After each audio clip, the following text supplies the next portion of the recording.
You will spend nearly 1/3 of your life in the realm of sleep. That's around 26 years of your life for the average human. Yet for most people, sleep is a mystery. They don't know the first thing about what is actually happening when they sleep. And it's hard to improve something that you don't fundamentally understand. A good night's sleep can brighten the world with endless possibilities. A bad night's sleep can turn simple tasks into overwhelming challenges. And overall, the better you sleep, the longer you live. Once you understand the sleep realm, you unlock all the secrets to a better night's sleep. You will discover the reasons why you had a good night or bad night's sleep, and how your sleep can be optimized. This video was inspired by Matthew Walker's amazing book, Why We Sleep. We're going to be doing a detailed visual summary and dive deep into topics like the sleep cycle, circadian rhythms, plus heaps more. And make sure to stick around until the end of the video where I go step by step through how I've personally been using this book and how you can start applying it to your own sleep tonight.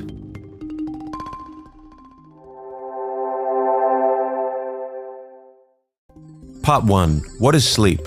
Sleep is the single most effective thing we can do to reset our brain and body health each day. Mother Nature's best effort yet at contra death. Matthew Walker. Sleep architecture. Let's go on a journey through the sleep cycle and become familiar with the stages and core components of sleep. Every night when you close your eyes and gently drift away from the land of wakefulness and into sleep, you go on a magical journey. Our journey begins at the gateway to slumber, otherwise known as Stage 1, the lightest stage of sleep. Stage 1 occurs right after you fall asleep, and you will usually spend less than 10 minutes here. You are dipping your toes into the void of sleep. When you're here, you're in a very light sleep from which you can be awakened easily. Here you experience the gentle transition from the world of wakefulness into the realm of sleep. As we dive deeper, we reach Stage 2, the fortress of silence. Your body enters a more subdued state. Your temperature drops, your muscles become more relaxed, and your breathing and heart rate slow down. At the same time, your brainwaves show a new pattern and your eye movement stops.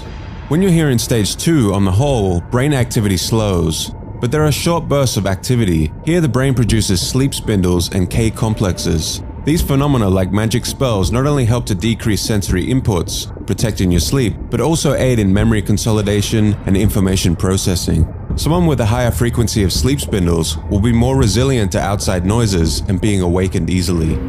You then travel even deeper where you reach the mysterious realms of Stage 3 and Stage 4, the deepest stages of sleep. This is the land of restoration. Your brainwaves become even slower, your body tissues heal, your immune system restores, energy is replenished, and growth hormones are released. This is where your body heals and grows. If I were to wake you up right now, you would feel disorientated and groggy. If you don't spend enough time here in this stage, you will feel physically tired, your immune system will become weakened, and your cognitive function will decrease. Finally, you travel up out of the deep depths of Stage 3 and 4, pass again through the land of Stage 2, and arrive at the most magical part of your journey. The theater of dreams, rapid eye movement sleep, or REM sleep, where your dreams come alive. Here in REM, our brain activity is bustling with activity, creating the fantastical stories that you experience as dreams. Although dreams may occur in any sleep stage, this is where your dreams most frequently occur. The dreams in this stage are vivid and often bizarre.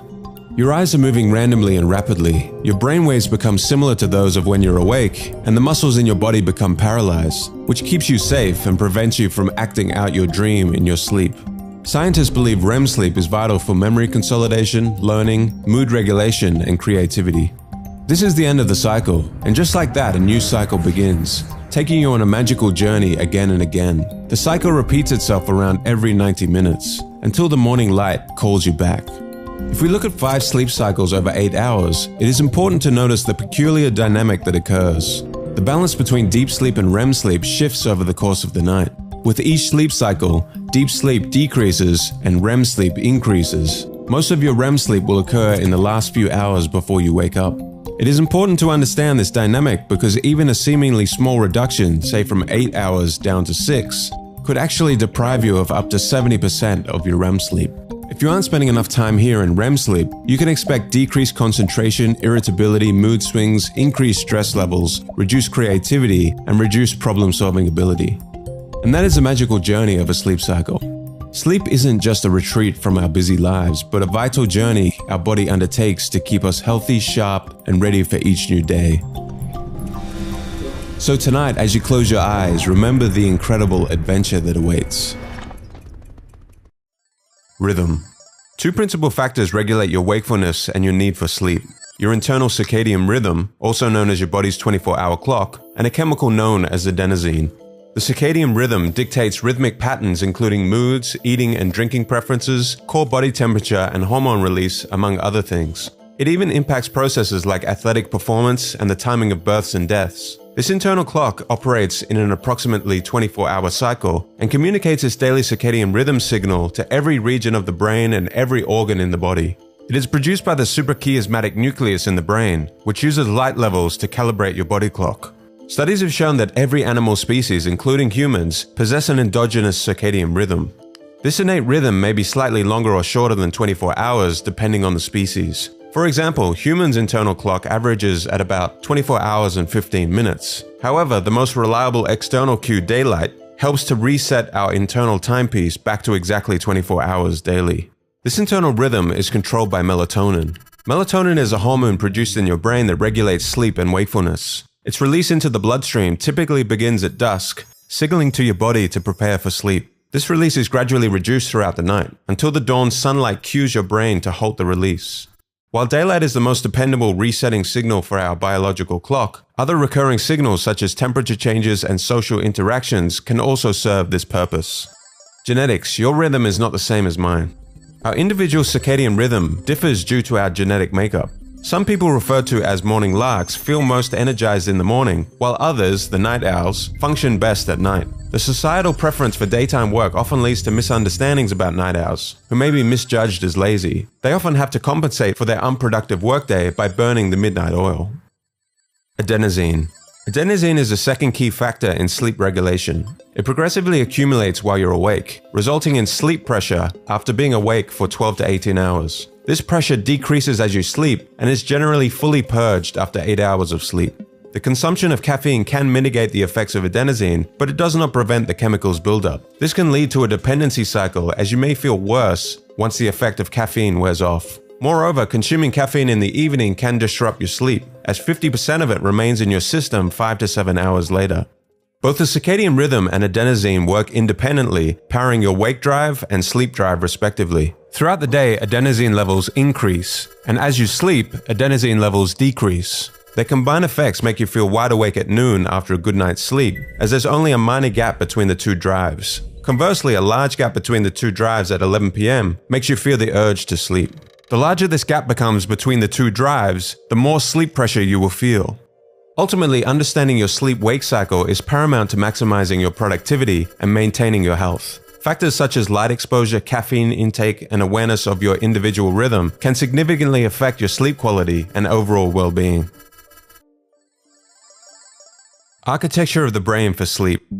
Let's briefly take a look at 7 parts of the brain that are related to sleep. 1. The suprachiasmatic nucleus, SCN. Located in the hypothalamus, the SCN controls the circadian rhythm, which we looked at earlier. It regulates the sleep-wake cycle by signaling other parts of the brain to release hormones, control body temperature, and perform other functions that can make a person feel sleepy or awake. 2. Pineal gland. The pineal gland, located deep in the center of the brain, produces the hormone melatonin when it's dark to help promote sleep. 3. Thalamus. Think of your thalamus as the gatekeeper between wakefulness and sleep. During most stages of sleep, the thalamus becomes quiet, letting you tune out the external world. But during REM sleep, the thalamus is active, sending cortex images, sounds, and other sensations that fill our dreams.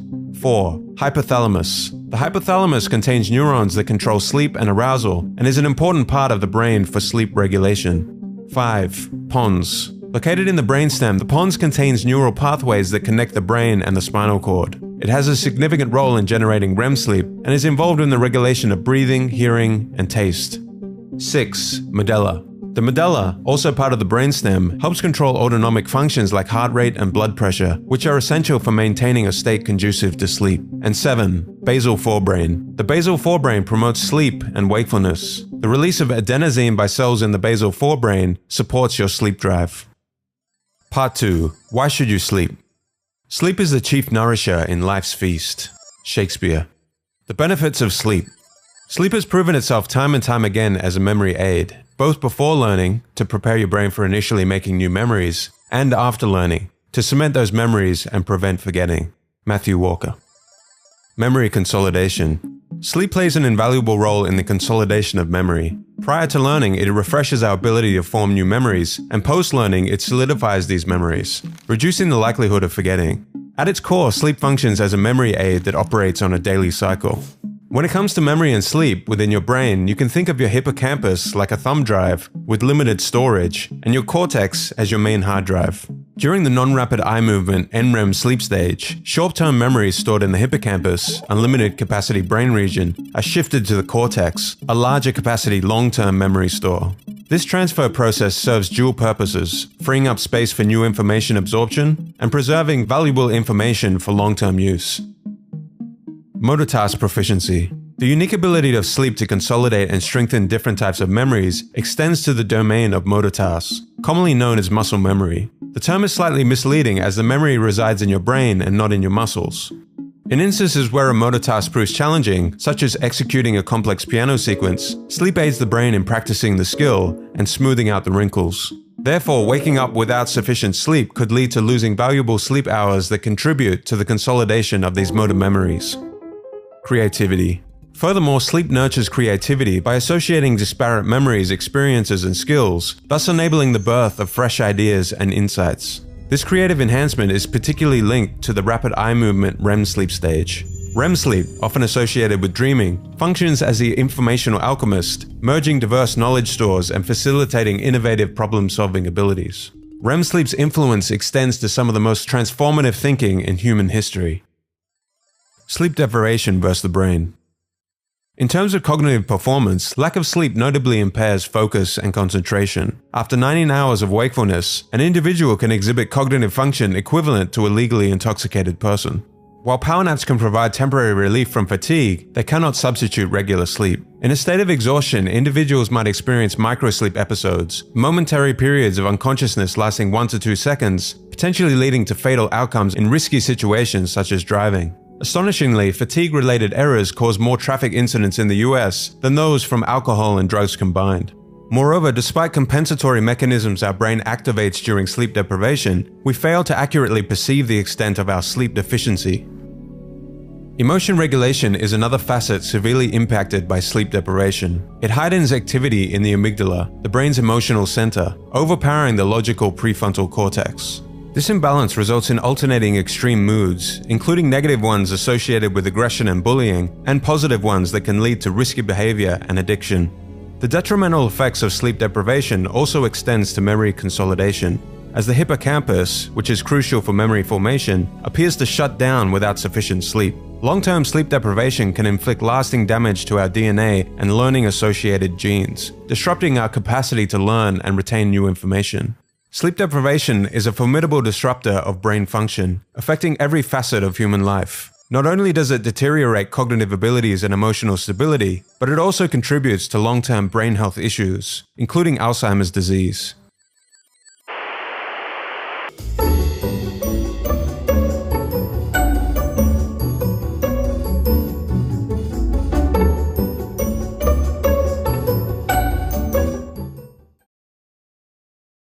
Sleep deprivation versus the body. Here are 5 effects sleep deprivation can have on the body. Cardiovascular health. Research shows that unhealthy sleep leads to an unhealthy heart. The risk of developing and/or dying from coronary heart disease rises by 45% with progressively shorter sleep. For adults aged 45 and above, sleeping fewer than 6 hours a night leads to a 200% increased likelihood of suffering a heart attack or stroke. This unhealthy sleep often results from an overreactive sympathetic nervous system that triggers a stressful fight or flight state, leading to increased heart rates, blood pressure, and cortisol levels. This is in contrast with the deep relaxation of the body during NREM sleep, which is characterized by a drop in heart rate and blood pressure. Metabolism. Sleep deprivation also detrimentally affects metabolism, significantly contributing to weight gain and increasing the risk of type 2 diabetes. With sleep loss, your appetite increases due to changes in hunger and satiety hormones, leading to overeating and weight gain. Furthermore, a lack of sleep can make your body less able to manage calorie intake effectively. This inefficiency extends to how the body processes blood sugar, with insulin reception compromised after just a week of 4 to 5 hours of sleep per night. The ramifications of sleep loss also extend to the reproductive system. Men face a significant reduction in testosterone levels equivalent to aging 10 to 15 years with sleep deprivation. Similarly, sleep-deprived women face fertility issues, including a 20% reduction in follicular-releasing hormone necessary for conception, and are at an increased risk of miscarriages. The immune system. The immune system too relies heavily on sufficient sleep. Lack of sleep can suppress the immune response, reducing the number of natural killer cells that form the body's first line of defense against infections. Even minor sleep loss can impair immune function, whereas chronic sleep deprivation can result in a 40% increased risk of developing cancer compared to those who get 7 hours or more of sleep a night. Finally, sleep deprivation can attack the very structure of your genetic material. Thousands of genes within the brain rely on consistent, adequate sleep for stable regulation. Insufficient sleep can alter the activity of 711 genes, increasing those linked to chronic inflammation, cellular stress, and cardiovascular disease, while decreasing those that are promoting stable metabolism and optimal immune responses. Sleep deprivation is a serious issue that damages every aspect of our physiology, contributing to a host of diseases and shortening lifespans. The shorter you sleep, the shorter your life. Matthew Walker. Part 3. The Science of Dreams. Your brain on dreams. A primary stage of sleep associated with vivid dreaming is rapid eye movement REM sleep. In this state, brain activity is high and bears a resemblance to being awake. Interestingly, specific parts of the brain, such as the visuospatial regions, motor cortex, hippocampus, and deep emotional centers, are 30% more active during REM sleep than when we're awake. On the contrary, regions responsible for rational thought and logical decision-making, notably areas of the prefrontal cortex, deactivate, contributing to the often bizarre, emotionally charged dreams that we experience. Dreams, emotions, and therapy. Dreams may not be a simple replay of our waking lives, but they seem to reflect our emotional concerns. One fascinating theory suggests that REM sleep dreaming offers a form of overnight therapy, essentially transforming painful or traumatic emotional episodes from the day into a less emotionally charged memory. During REM sleep, noradrenaline, a stress-related chemical, is entirely absent from the brain, offering an anxiety-free environment to process these memories. Dreams and facial expressions. Apart from helping process and diffuse emotional experiences, dreams also play a vital role in decoding social cues. The ability to accurately read facial expressions, which is a crucial social skill, is notably influenced by REM sleep. REM sleep readjusts the brain's emotional calibration, maintaining the precision required to decode others' emotions based on their facial expressions accurately. Deprivation of REM sleep results in a decreased ability to correctly interpret facial expressions, skewing them as hostile or aggressive. Matthew Walker in the book suggests we have a long way to go in fully understanding dreams. Current research points towards their multifunctional role, including memory consolidation, emotional regulation, and fostering creativity. As we continue exploring the world of dreams with modern neuroscience, he anticipates uncovering even more about their function and significance. Part 4. Sleep disorders. Somnambulism, more commonly known as sleepwalking, is a sleep disorder marked by unconscious movement during sleep. These activities, which can include routines as mundane as brushing teeth or drinking water, occur predominantly during the lighter stages of NREM sleep. Although it is more prevalent among children, most individuals outgrow this condition by their teenage years. Insomnia is another sleep disorder characterized by significant difficulties in both falling and staying asleep.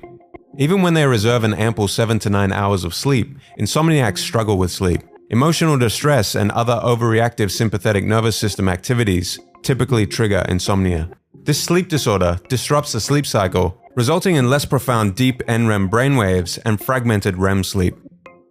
Narcolepsy is a neurological disorder which hampers the control of sleep and wakefulness, characterized by extreme daytime sleepiness, sleep paralysis, and cataplexy, which is a sudden loss of muscle control. The loss of brain cells which are responsible for producing orexin, which is a chemical that signals wakefulness, is commonly observed in narcoleptic patients, causing them to constantly hover between sleep and wakefulness. Fatal familial insomnia is a rare genetic degenerative brain disorder. Those with this condition gradually lose their ability to sleep, which leads to significant physical and mental deterioration, and typically results in death within 10 months. The effects of extreme sleep deprivation. Experiments conducted on rats and dogs that showed the extreme ramifications of sleep deprivation revealed septicemia as the final fatal consequence. These bacteria-induced systemic infections were made possible by the weakened immune system due to sleep deprivation. The same studies demonstrated that sleep-deprived subjects lost body mass, couldn't maintain their body temperature, and suffered extensive internal damage. Okay, let's go through step by step some practical ways that you can start using the information from this book to begin improving your sleep, hopefully as soon as tonight. Obviously, if you are suffering from some form of sleep disorder, you should definitely seek the advice of a trained professional. I'm in no way a doctor. This is not in any way medical advice, just giving my own personal learnings and implementations from this book. So let's jump into it. So in my opinion, sleep optimization can be divided down into 5 main categories. My goal over the next 10 minutes or so is to help give you a framework within which you can work to optimize your sleep over the coming days, weeks, and years. So let's start with number 1, and that would be diet and substances. So when it comes to food and beverages, you should avoid large meals and fluids at least a few hours before sleep. And that's mainly due to 2 reasons, which are indigestion and metabolism. Personally, I like to think of these systems within my body, the digestive system and metabolism, like factories. So ideally, a few hours before bed, you want to make sure that these factories are beginning to wind down and are completely shut down by the time you wish to sleep. If you eat a large meal right before bed, it's like asking these factories to continue working on into the night at full capacity. This keeps the body active when it should be slowing down. And not only that, digesting food ideally should be done in an upright position to help with digestion. Laying down after food makes that digestive process more difficult, and that's what leads to discomfort and potential sleep disruptions. During sleep, you want to allow your body to be completely focused on relaxing and recovering, and not to be actively working on tasks such as digestion and metabolism. Next would be drinking. So drinking a lot of fluids before bed also disrupts sleep because of the need for frequent urination during the night. For myself personally, I've recorded much better nights of sleep since limiting fluids to 2 to 3 hours before sleeping. So that might be something that you would like to experiment with. Moving on to substances. There are 2 common stimulants which interfere with sleep, and those would be caffeine and nicotine. If you're a fellow coffee drinker like myself, it's definitely good to be aware of its effects on sleep. So I believe the half-life of coffee is around 4 hours, 4 to 6 hours, depending on your genetics. So if you want to improve sleep, you should be avoiding caffeine at least 8 hours before the time that you intend to sleep, and maybe even longer than that if you want to be extra cautious. For myself, I try to only consume caffeine before 11 a.m., giving myself a large enough window for the caffeine to be completely purged from my body before I intend to sleep. To go a little deeper on what actually causes that interference, if you recall earlier in the video on the topic of adenosine, caffeine will bind to the adenosine receptors within your brain. So whilst adenosine is trying to promote sleepiness and relaxation and get you ready for sleep, caffeine is blocking that signal. The other main substance that the book explores is nicotine. So I'm not personally a smoker, so this one doesn't affect me, but just like caffeine, nicotine is also a stimulant, and it has been shown to cause smokers to only get light sleep. They tend to remain in the lighter stages of sleep, and they get less deep and REM sleep.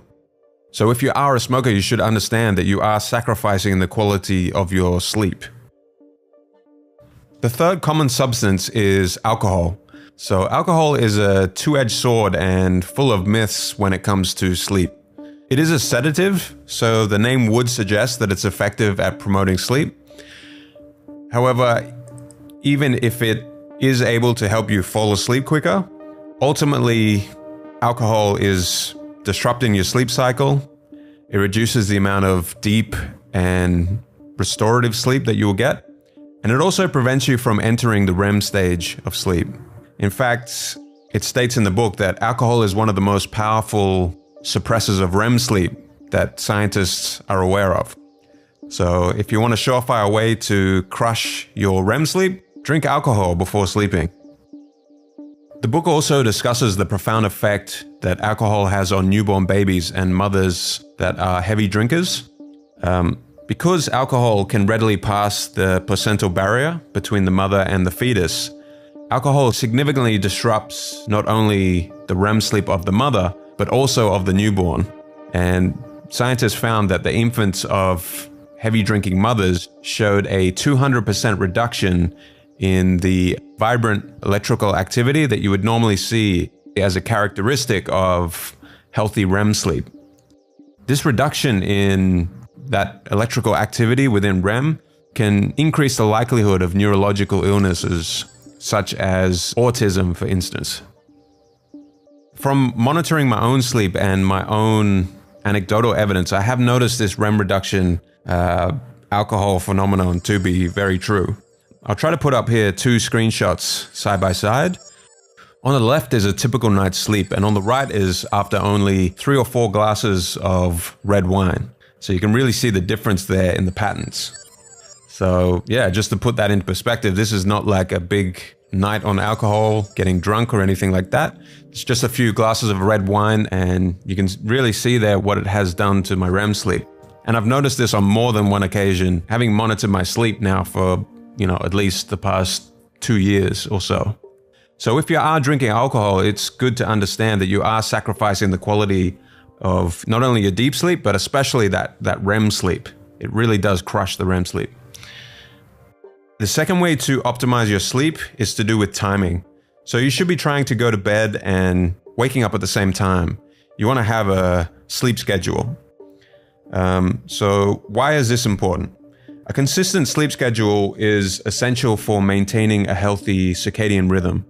So if you're going to bed at, 10 p.m., then 2 a.m., then 7 p.m., 1 a.m., right? If your sleep schedule is all over the place, what you're going to develop is an irregular sleep pattern, which will confuse your circadian rhythm. And when that happens, what you're doing is you're disrupting the timely release of sleep-related hormones such as melatonin.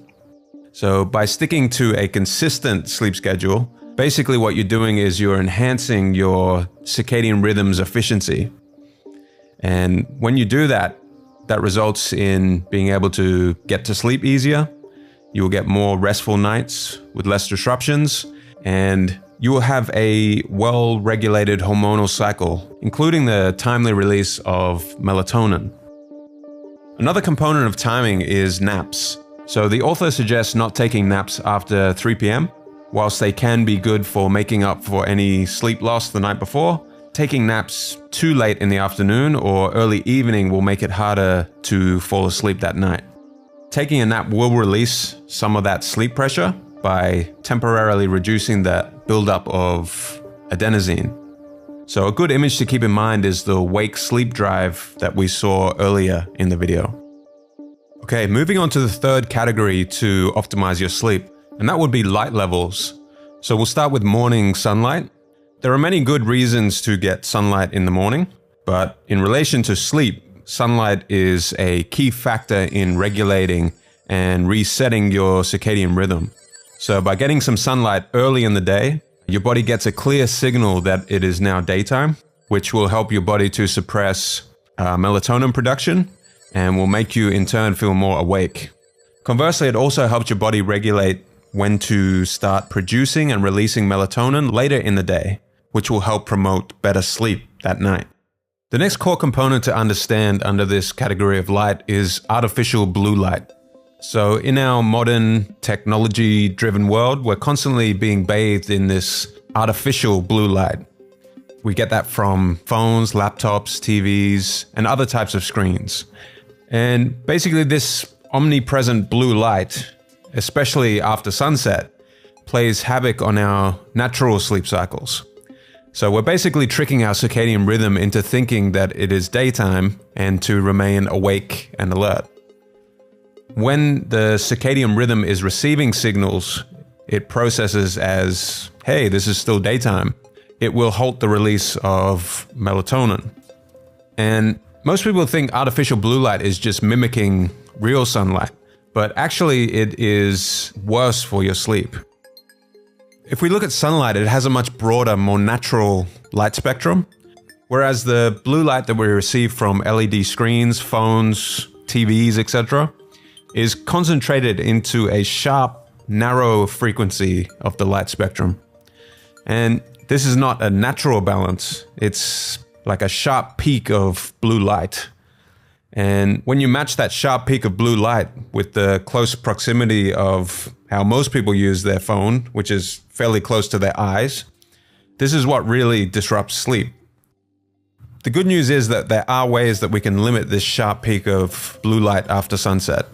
First would be to always set up and use the apps or software on your devices. Most devices nowadays come with some kind of feature like this, whether it's night shift mode or eye comfort mode. I've set up all my devices to be in sync with sunset to sunrise.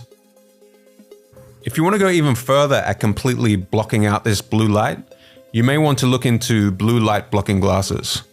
Personally, I use a brand of glasses called True Dark glasses. Now, these are probably the most overkill option you can find. I have the classic version. The upside is they completely wipe out this blue light. So they definitely do as is intended. The downside is that they remain true to their name, True Dark. So much so that they do take a while to get used to wearing. So it can become a bit of a challenge, at least initially, just navigating around the house when essentially all you have is this kind of Arnold Schwarzenegger Terminator vision with what feels like maybe a 50% reduction in the brightness levels around you. But they definitely do work. And obviously there's other options that are not as intense as these particular glasses that I use. So yeah, a good rule of thumb is for better sleep hygiene, it's good to avoid or at least minimize as much as is possible this artificial blue light after sunset. The fourth category for optimizing your sleep is environment. So ideally your bedroom should only be used for sleeping and one other nocturnal activity. So it has to feel like a sanctuary, and that environment's only goal is to help you sleep better. This environment shouldn't be used for working, eating, watching TV, scrolling social media, etc. Only for sleep. The reason for this is rooted in how our brains form associations between environments and behaviors. When you consistently use your bedroom for these specific activities, your brain begins to make a strong connection, and it's like creating a mental shortcut within your brain. It's like you want entering your office to trigger a subconscious response that prepares you to focus and get work done. And just the same, you want entering your bedroom to trigger this, subconscious response that prepares you for sleep. Another component within your environment is darkness. You want your room to be as dark as possible for optimal sleep. Whether that means getting sun-blocking curtains or blackout shades, these can really be a game changer. Especially if you live in a large city with lots of light pollution coming into your room. This darkness will help signal to your brain that natural production of melatonin. If complete darkness can't be achieved through curtains alone, then you may want to consider something like a sleep mask, which you can wear over your eyes, which will be just as effective at blocking out that light. Even small sources of light within your sleep environment, from digital devices or whatever else, these can also be disruptive. So if you can, completely eliminate them from your sleep environment. Next would be comfort. Having a comfortable bed and pillow are also important for optimal sleep. And another little hack that I found recently was using a weighted blanket. So up until a few months ago, I had never heard of these types of blankets and had never used one. And I'm still not really sure on the underlying reason of why weighted blankets promote sleep. So you would need to look into that yourself. But for myself, I have noticed I do get to sleep faster and stay asleep longer since using the blanket. So they're definitely worth looking into. They're quite cheap. I got mine on Amazon, and I believe mine is around 20 pounds of weight, if my memory serves me. But you can get all different weights, and I guess it maybe depends on your body weight or whichever weight is most comfortable for you. I'll leave a link below to the exact one that I got, which has served me well, but I have no idea what its quality is like compared to others, and I'm sure you could find many different options online for your specific weight and needs, etc. The last component of a good sleep environment is temperature. Matthew Walker suggests the optimal temperature conducive to sleep is 18.3 degrees Celsius. or 65 degrees Fahrenheit. So the closer you can make your environment to that number, the better. If money is not an issue to investing into your sleep, you can also look into optimizing your sleep with a temperature-controlled mattress, which uses technology to cater the temperature to your personal comfort needs throughout the night and can help promote more restful nights of sleep. I haven't yet bought any such type of mattress, but this is a future indulgence that is on the wish list. Before we go into the last category, if you have found this video helpful in any way so far, please consider sharing it with someone that might benefit from this information or someone that you know that maybe isn't getting the best sleep. These videos take hundreds of hours to make and it only takes 10 seconds to share, so that would be greatly appreciated. Okay, so the final category for sleep optimization is you, and the first would be exercise. So getting at least 30 minutes of exercise on most days will help improve sleep, but do try to avoid any exercise 2 to 3 hours before you intend to sleep. Exercise helps to reduce stress, and stress has been shown to interfere with sleep. Second would be having some kind of pre-sleep ritual that helps you to relax before bed. Maybe that is reading for 30 minutes or taking a hot bath or shower before bed. When you get out of the bath or shower, the drop in your body's temperature helps to signal to the body that it is now time for sleep. Anything within your pre-sleep ritual that doesn't require a screen, electronics, or more blue light is always preferable. Matthew Walker always suggests that if you find yourself in bed tossing and turning, trying to sleep, you should get up and do something relaxing until you feel that onset of sleep pressure. Trying to force yourself to sleep is often more detrimental to your sleep than just getting up for, 20 minutes or so and doing something relaxing. Lastly would be to monitor. So you can't change what you can't see. So it's always advantageous to have some kind of sleep monitor so you can track your sleep and adjust as needed. I personally use a device called the Fitbit Charge 5, which has been very reliable thus far. Although I have heard it isn't as accurate as some of the other sleep monitors on the market, like the Whoop Band or the Apple Watch, for example. And there's also another device which I've heard great things about, which is called an Oura Ring. And instead of being like a watch that you wear, it's actually just a ring you wear on your finger to bed. So we've looked at many different recommendations and ideas related to sleep throughout this video: the sleep cycle, the wake-sleep drive, the benefits of sleep, sleep-related hormones such as melatonin, 5 areas you can optimize for sleep, and a heap more. So if you can find a way to incorporate as many of those suggestions as possible, you should be well on your way to better nights of sleep. If you have any other suggestions for better sleep that I have missed in this video, be sure to leave a comment below. I'm always looking for ways to optimize sleep, so I will keep an eye out for any suggestions in the comments. I hope this video was in some way helpful to you, and good luck in your sleep optimization journey. Take care. Bye.